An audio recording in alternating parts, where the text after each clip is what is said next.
آج میں ایک ایسی عورت کی کہانی سنانے جا رہی ہوں جو زندہ رہ کر بھی تماشا بنی اور مر کر بھی تماشا بنی۔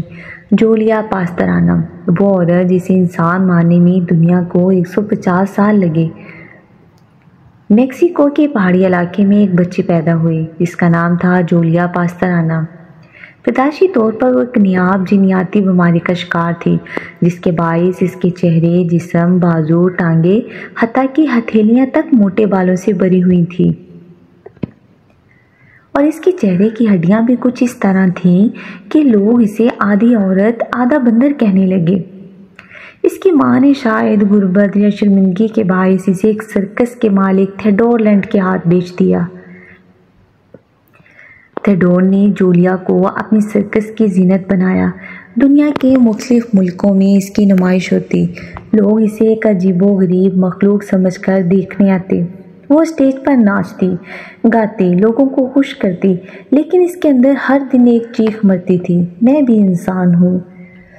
اسے دی اگلیسٹ وومن ان دی ورلڈ، یعنی دنیا کی بدصورت ترین عورت کہا گیا، مگر اس کی آواز، اس کا درد سب سرکس کی روشنیوں میں دفن ہو جاتا۔ تھیوڈور نے بعد میں جولیا سے شادی کر لی۔ کیا یہ محبت کی شادی تھی؟ نہیں، یہ بھی ایک مکروہ منصوبہ تھا تاکہ جولیا جیسے اور بچے پیدا ہوں اور وہ بھی سرکس میں بیچے جا سکیں۔ جولیا امید سے ہوئی، لیکن قدرت کو کچھ اور منظور تھا۔ صرف 48 گھنٹے بچے کو جنم دینے کے بعد جولیا دنیا سے رخصت ہو گئی۔ اس کا بچہ بھی زیادہ دیر زندہ نہ رہ سکا۔ جولیا کی موت کے بعد بھی تھیوڈور کا لالچ ختم نہ ہوا۔ اس نے جولیا کی لاش کو میمیفائی کروا کر عجائب گھروں میں پیسے کے لیے نمائش کے لیے رکھا۔ یہ نیم انسان، نیم بندر کی ممی بن کر یورپ بھر میں گھمائی گئی۔ کبھی چوری ہوئی، کبھی نیلام، جیسے وہ ایک شے ہو، کوئی انسان نہیں۔ 150 سال تک جولیا کی بے جان جسمانی باقیات بے حرمتی کا نشانہ بنتی رہی۔